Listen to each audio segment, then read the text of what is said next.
Hey guys, you've seen these beasts on the road. Let's take a ride.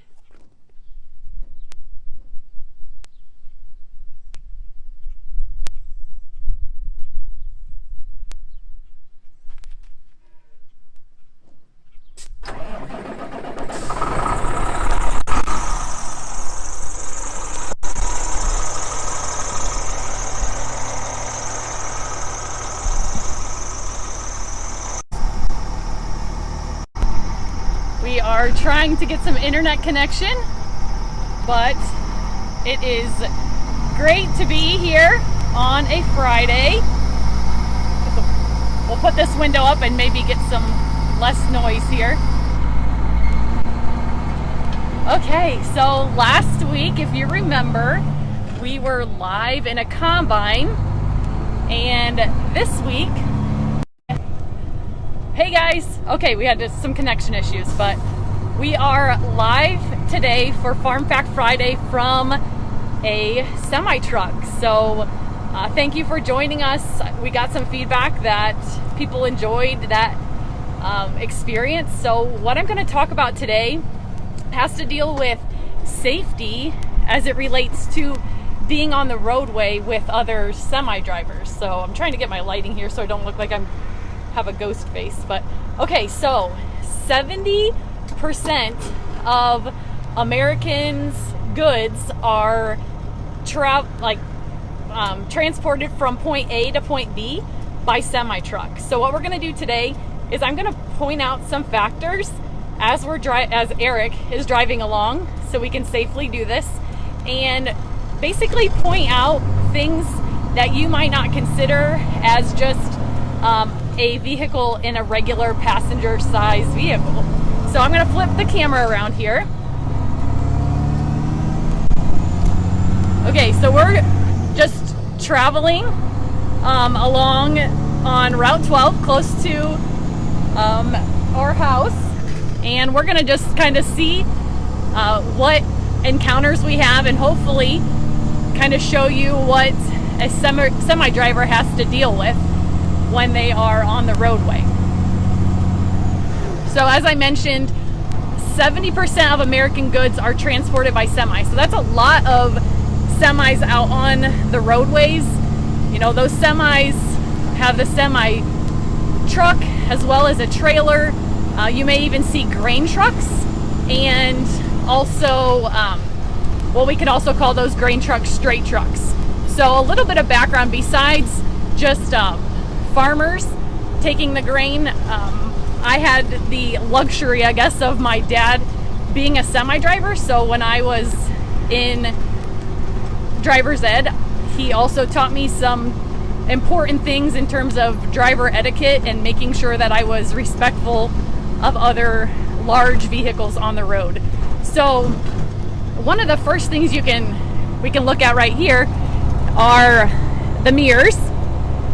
So there are a lot of blind spots within a semi.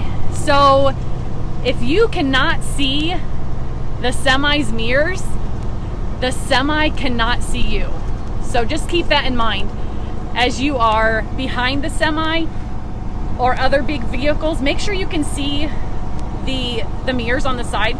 That is an indication that they could probably see you as well. So mirrors, very important. It basically means stay back, and then if you are passing, don't stay right beside that semi for a long period of time. Okay, let's flip back here. Okay, so we're just going through town. Hopefully when we get to one of the crossroads up here, we'll have an example to talk about what to think about when we're pulling out into moving traffic.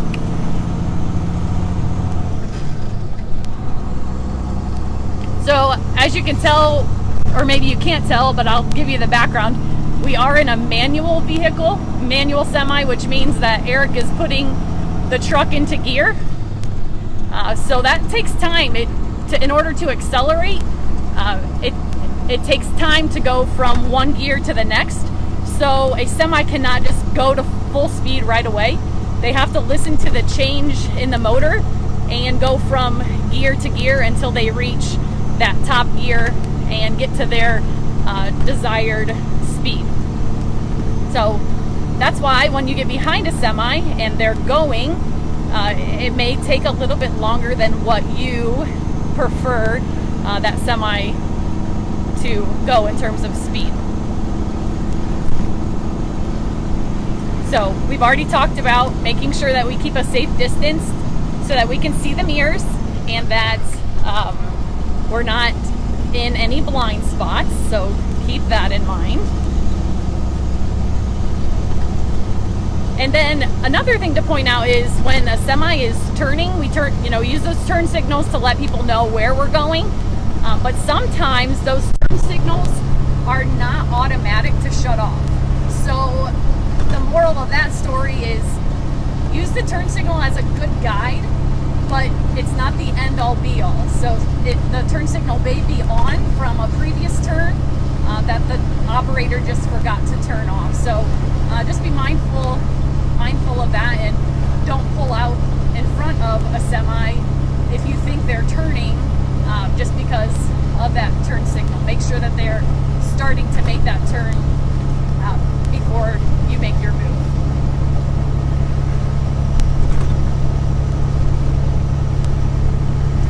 Okay, so as you can see, we're up higher, and let me tell you, from a standpoint of sitting in the driver or passenger seat of a semi truck, you can see a lot of what happens in the vehicles around you. So distracted driving is obvious, as well as some other things that people do, trying to put on makeup or eating a bowl of soup. Of course, the phone operations when you should be really concentrating on everything going on around you. Okay, so the maximum weight that a full semi trailer can hold is 80,000 pounds. 80,000 pounds. So you should probably think that whenever you see a semi, you should probably have it in your mind that the semi is loaded. And that should cue you into just be a little more cautious and remind you that these big vehicles, these big beasts on the road cannot stop on a dime. So just like it takes a while for them to get up to speed, there is a lot of weight pushing the vehicle ahead if they try to stop on a dime. So very important to keep that in mind, especially if you think you're going to pull out in front of them. So I was hoping one of these crossroads would have someone stopped at it so we could talk about that particular thing. So we'll just theoretically say, imagine that there is a car, there's a crossroad coming up right here. They're at a stop sign waiting to go. And most people will just turn out because they don't want to be stuck behind a semi. Well, I'm telling you right now, that's probably not your best decision ever, unless you want to be hit by the equivalent of 23 small-sized cars, or also the equivalent of about 450 people. So that's what 80,000 pounds equates to. So you might want to think twice about pulling out in front of a semi, especially because it takes a long time to get slowed down, and we don't want an accident just because of failure to yield.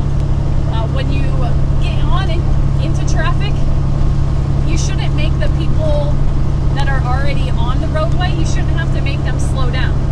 The same thing goes for a semi. If you can't get up to speed by the time you turn and get going, then you should probably wait until it is safe to get out and go to that speed.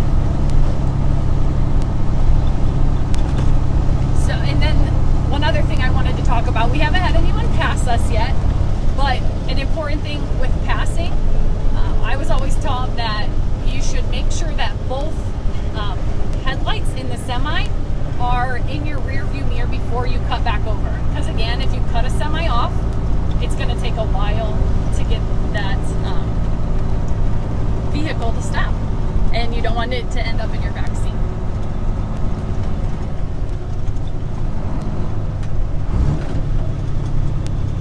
are actually taking the trip of what it would be for us to go to the elevator. So Eric's downshifting now because we have a red light. So as you can see, it takes some time to get it fully stopped.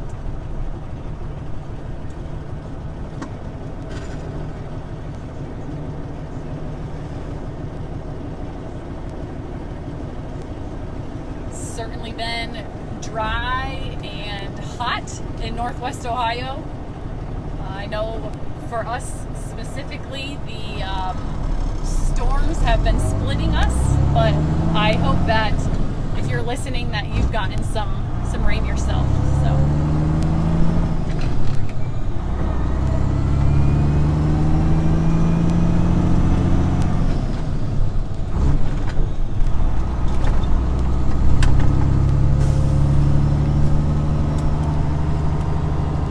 So you can see here, we can see some vehicles behind us.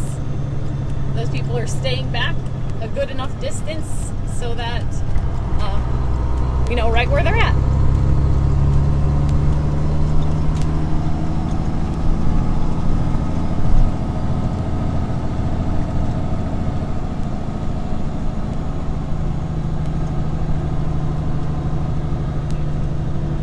Okay guys, well, I hope you have enjoyed our semi-trip for the day. Just remember when you're out there in your passenger vehicle to keep in mind the blind spots. If the semi-driver can't see, or if you can't see the semi-driver's mirrors, they can't see you. When you are pulling out of an intersection, make sure you give ample time so that the semi-driver does not have to put on their brakes, because like I mentioned, those trucks can weigh up to 80,000 pounds, which is the equivalent of 23 small-sized cars or 450 people. So that concludes our ride for the evening. Thanks for joining us again on a Friday. We're here every Friday to share some more farm facts, and we will wish you a great rest of your Friday, a wonderful weekend, and we'll see you back next week. If you haven't already, like our Facebook, Instagram, and Twitter, and if you've enjoyed our videos, please share them with others, and take care.